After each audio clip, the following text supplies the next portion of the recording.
Hey, Edward here. I'm just here to make a little video about some cases that I picked up for my new 3DS XL. I had a lot of trouble finding one that I really liked, and hopefully this video will help you guys make an informed decision as to what case to pick out for your new 3DS XL. Well, this is my handheld console right here, as you can see. No case on it right now, and I have three different cases here to show you today. This one I picked up just off of eBay. You'll find it all over. It's actually called just an aluminum 3DS XL case. This one's specifically made for the new 3DS XL, so it does fit quite well onto the console. The second one that I have is this Insignia one. So Insignia is one of those Best Buy brands that you can find. And this one in particular is called the Slim Play and Protect case. One of those words does not exactly describe this case very well. Anyways, I'll move on to that later. As you can see the back of the box here as well. These are all, well actually only these two are officially licensed by Nintendo. This one actually is really neat, so I'll get to that one. And as you can see, it can also carry some games on the bottom there. The third one I have is from a Japanese company called Hori. Wonderful name. And it's called the Duraflexi Protector. And I actually picked it up at my local EB Games. And you guys might know that store as GameStop in the USA. And that one was about $15. It's actually cheaper to buy at EB Games than it is to buy online, so that's mainly why I picked it up, and I heard some good things about this one as well. So we'll start with the cheapest one. I think this one I paid about maybe $7 to $10 for.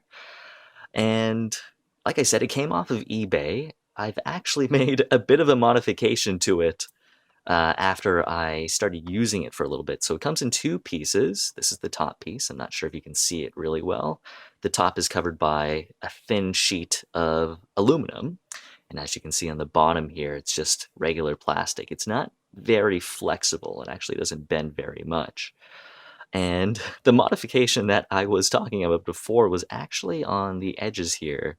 This is not how it comes to you by default. I actually had to snap off these like two little hinges. I didn't do it on purpose, mind you.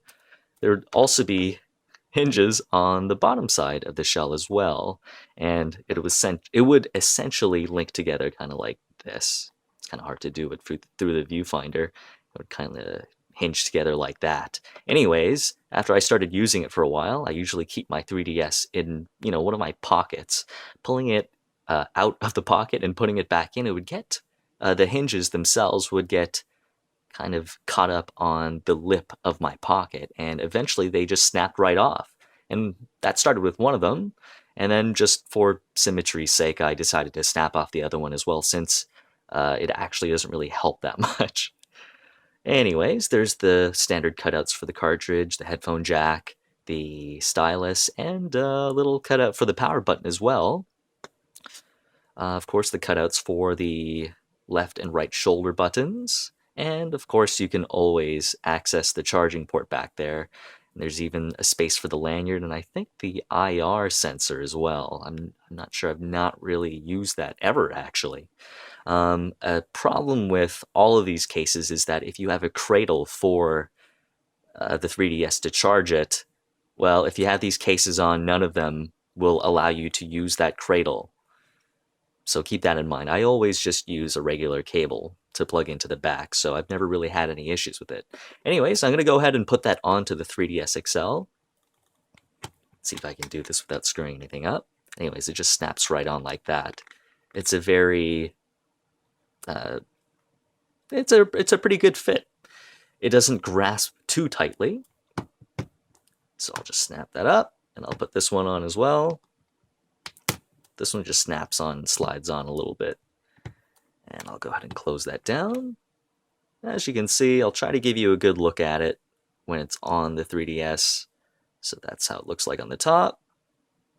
This is one of the things that I didn't really like about this case, and I know it's an issue with just no case on the 3DS at all.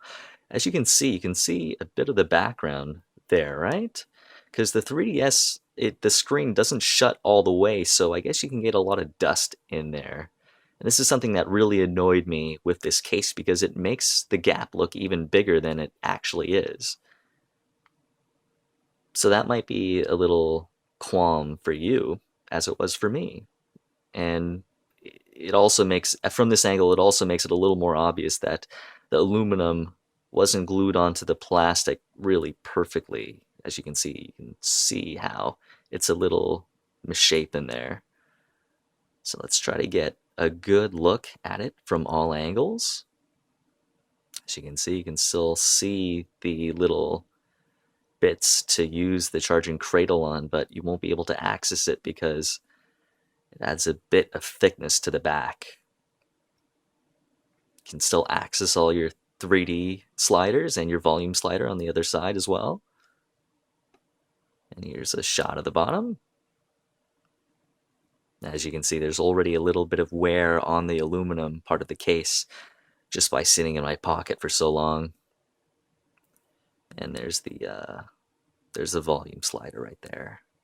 Now let's open it up, take a look at how it looks when you have it on. It's not that bad looking of a case. And one of the things that you might notice with this case actually is that the microphone port, actually, never mind. I was almost about to say that. I was covering about half of it up, but it looks like there's some good leeway in there anyways. One of the problems with this case that I found after using it for a while is that just the way that your hands are, the aluminum can be quite slick and it can be a little bit difficult to hold on to it, which isn't that great, especially if you're kind of sitting on a chair, holding it up vertically. It might like slip out of your hands like that, which isn't too great. And as you can see, the hinges here, they would have connected just right in the middle of that bump there. But originally when I had it, before they snapped off, they stuck out quite a bit. Like they stuck out like here. So I was trying, it didn't look that great is what I'm trying to say. And they didn't really operate that well either because the top part of the hinge just had a little nub, I guess, that went into a hole on the bottom side of the hinge. And since the plastic bits were so bent out of shape, they didn't really go into each other really well. So the hinges didn't work properly. Anyways, I think it's enough out of that case. I'm going to go ahead and take that one off now. And actually, one thing before we move on from here, the case actually has a bit of a lip around the top edge, so it doesn't just push off the top part of the 3DS screen so easily, but it does slide up and down like that. Now, another concern about one of these hard plastic shells is that they might actually end up scratching your 3DS exterior. So you might want to be careful with one of these ones. Anyways, we're going to take this one off, put that aside. It comes off really easily, and actually you might have heard it in the video. I can definitely hear it in person. It actually creaks a bit because it's slightly flexible. It goes eh, eh, eh. Don't know if that'll annoy you. But anyways, that one's one of the cheaper cases around. Definitely, if you're really in a jam, I guess you can pick it up. But like I said, hard to hold. Maybe you might not like the aesthetics of it as well. And the hinges, they definitely don't work out that well. The second one I'm going to move on to is the second one that I picked up, actually. So the one from Best Buy, from Insignia, the Slim Play and Protect case. And as I mentioned at the beginning of this video, one of these words does not really describe this case very well. Anyways, we're going to go ahead and open it up. I've already opened up these before, but I just want to show you the packaging anyways. Now they all come with this little plastic insert here, and some instructions on how to put it properly onto your 3DS. I'll just put that aside. Now, the exterior material of this case is actually really nice, in my opinion. It's a nice rubbery material. It's not sticky or tacky or anything. That's a nice rubbery exterior, and it feels like it could give some good protection despite how thin it is. The interior plastic actually seems to be pretty much the same as that other aluminum one. And of course, there's the cutouts for the camera, the 3D and the volume sliders. So the top part of the case, it's quite light. This part I actually liked. I interchanged it with the top part of the aluminum case. So I had sort of an aluminum rubberized case going on, a hybrid, if you will. So I'll just put this aside for now, and this is the interior of the bottom side of the case. Now, it doesn't come by default like this when you pick it up. I actually ran into a bit of an issue with the cartridge storage of this particular case.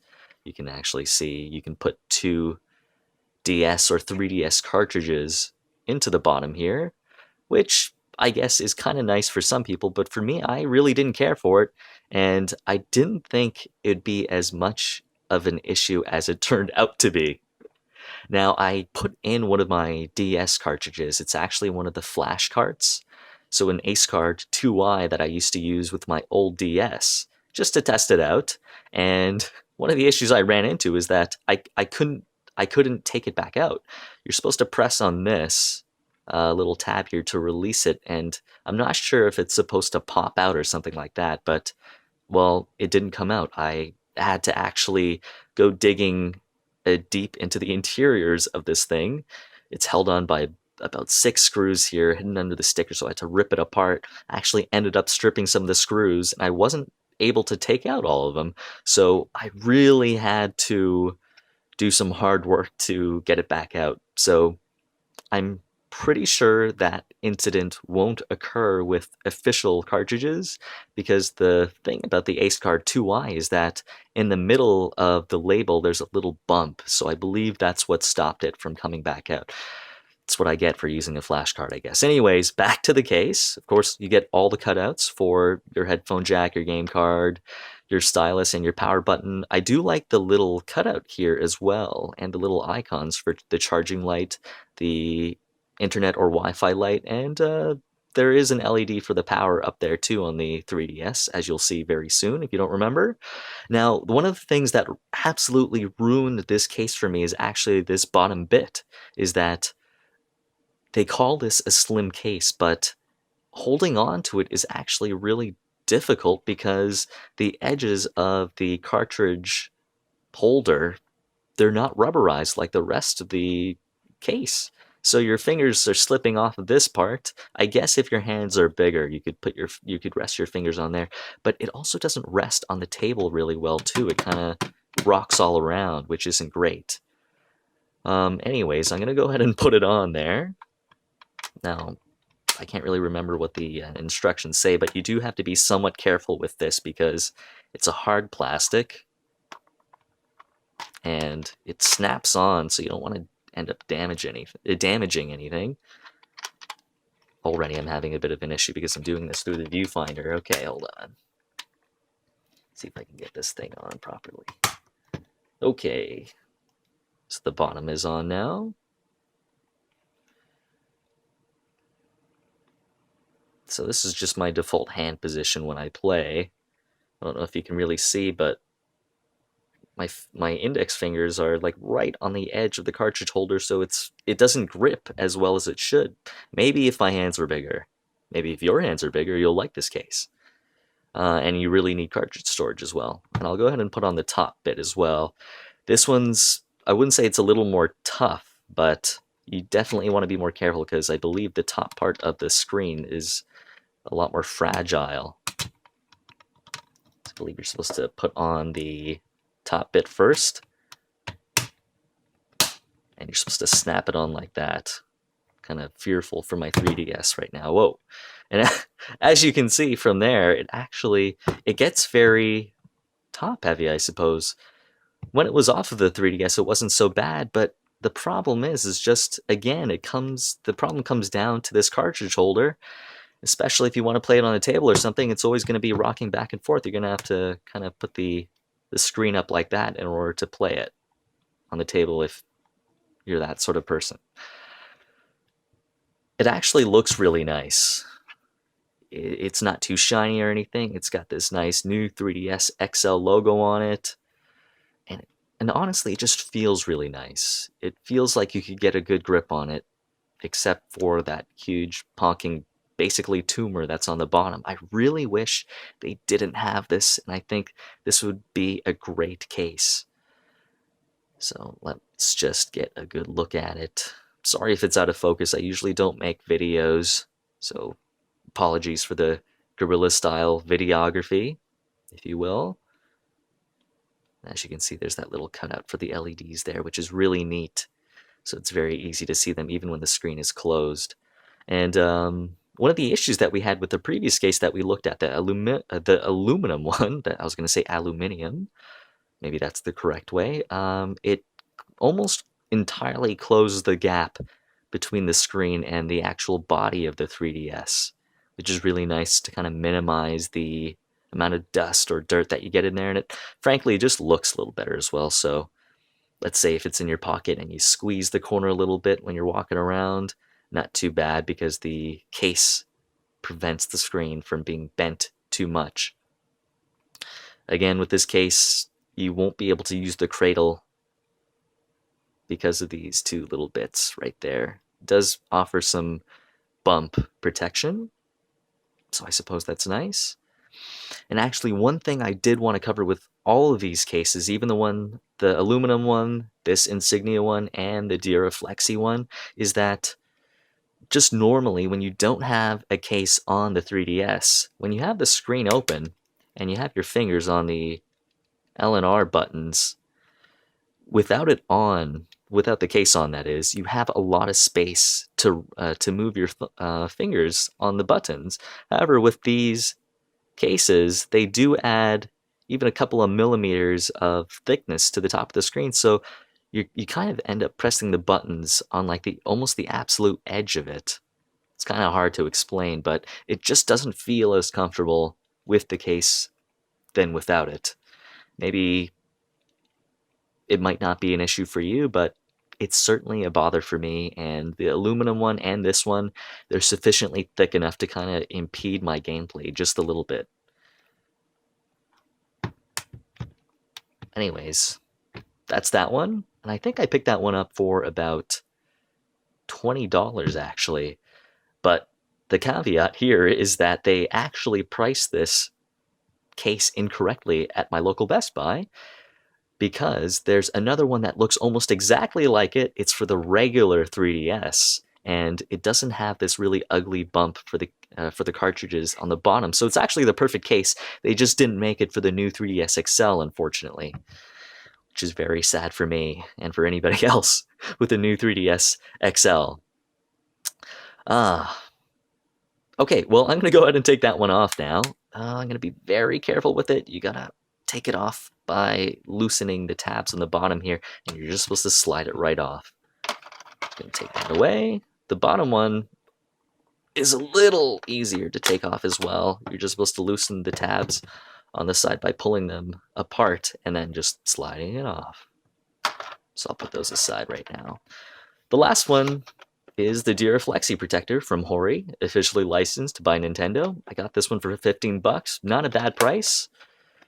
Even have some instructions here on how to put it on. Now, they specifically mention on the back of the case that it's not meant to be drop protection or knock protection or anything like that. It's just the TPU thermoplastic polyurethane provides soft yet sturdy protection. And then they have to go into the fine details at the bottom saying what kind of protection it offers. Anyways, I didn't really pick this one up for the drop protection or anything like that. In fact, I picked up the rubberized Insignia one for that sort of thing. But honestly, I've been quite lucky. I haven't dropped my 3DS or anything. And I thought it was about time to just find something a little more thin, a little lighter as well. And honestly, taking the cases off so often, I was looking at just the general beauty of the regular 3DS skin itself. I really liked how it looked, even though there's no special design on it. It's got this nice little kind of cross-hatched texture on it, which is really nice, and I kind of want to see it. It's nice to see those little details on the bottom as well, just all the details and things like that. Anyway, so I'm going to go ahead and open this one up, put that aside, And one of the things that I noticed with this case right when I opened it up is that it has this little white cardboard insert just to mimic what it would look like if the case was on an actual 3DS. I was a little disappointed actually because it looked like it was completely clear. So in order to look at the regular design of the 3DS, but the issue is, let me go ahead and take this out, it's a very soft material, which is really nice. It's sufficiently thick. I don't know if you can see that. I'll go ahead and put that aside. But let's see if you can see this. There's sort of, maybe you can hear it. There's like a very textured interior on the inside of this case. And when you put it on your 3DS, it actually ends up providing sort of a milky overlay over your 3DS, which is a little disappointing if you, especially if you had some sort of limited edition 3DS and you want to show it off. It actually mars the design just a little bit. It hides it, obscures it, if you will. Anyways, default cutouts for all your devices and buttons, things like that. This one's a lot like the aluminum one. It has this these two little forks beside the charging port in the middle here. Again, it's very flexible, as you can see. The top part is as well. Again, the top part, same with the bottom. It has this sort of milky texture, rough texture on the inside. Anyways, this one's probably the easiest one to put on. And hopefully I can demonstrate that in this video here. Because it's so flexible. I mean, you can just put it on any way. I'm not even really following the instructions. So let's go ahead and put it on like that. Oop.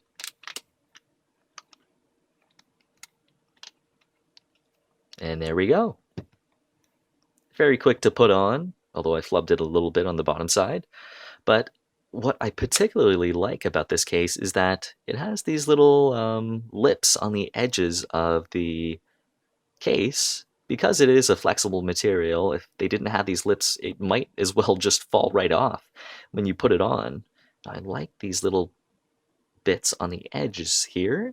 And as you can see, it's not completely flat on this edge. It actually contours to the bottom of the bezel of the bottom touchscreen, which is really nice. And there's a nice little cutout for the microphone as well, so when you're talking, I guess, directly into it from this very specific angle, it's going to be able to catch your voice as well. Obviously, a little cutout for the power button as well, and you can still see the little cutout icons for the charging port icon, LED, and the Wi-Fi/internet, which is really nice.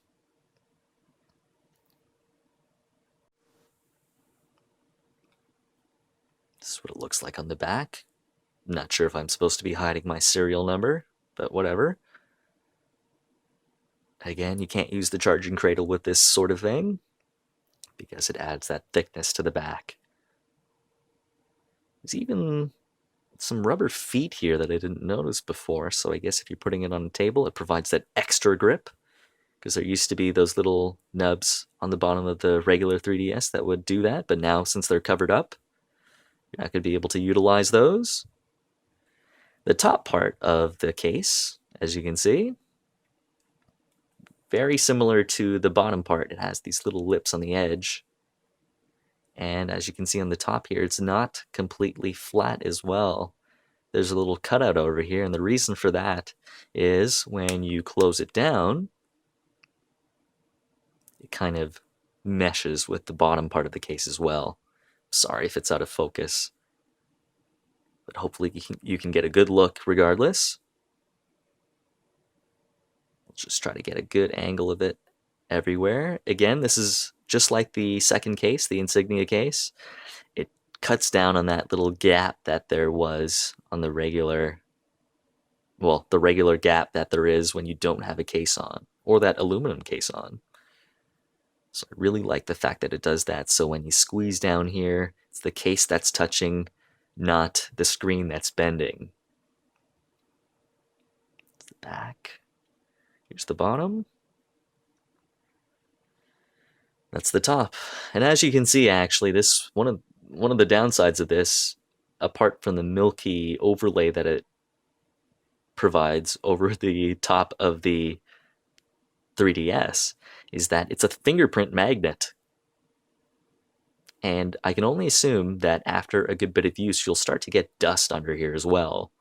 So you'll probably have to take it off a lot more often to clean it off.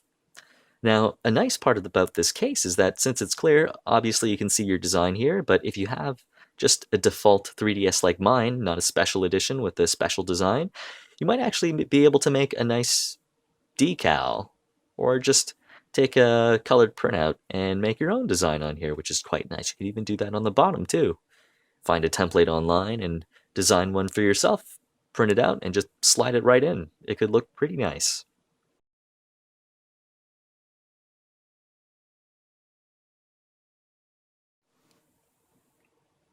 And as I said previously, unfortunately, with all these cases, they do add a bit of thickness to the back of the top part of the screen. So you do end up having a little less room to put your fingers on the shoulder buttons. You end up almost having to kind of press the button with the inner tip of your index finger, which is a shame, but in the very end, after going through that little quest of finding the right new 3DS XL case for me, I decided to settle with this one, the Duraflexi Protector from Hori, because it is the lightest, in my opinion. It does look, I think, the best out of them all, and it doesn't add too much thickness to the device, so it still fits in your pocket quite well, and of course it lets you get a good grip of these buttons here as well. It's well, speaking of grip, it also is much better to hold than the aluminum one in particular because of the rubberized material. You're never slipping and sliding when the action gets intense. Anyways, I think that's about it. Or that's about all I wanted to cover with these three cases that I picked up. But if there's anything I missed, feel free to send me a question in the comments section, and I'll get back to you as soon as possible with an answer for you. So thanks for watching my video. Let me know what you think down in the comments.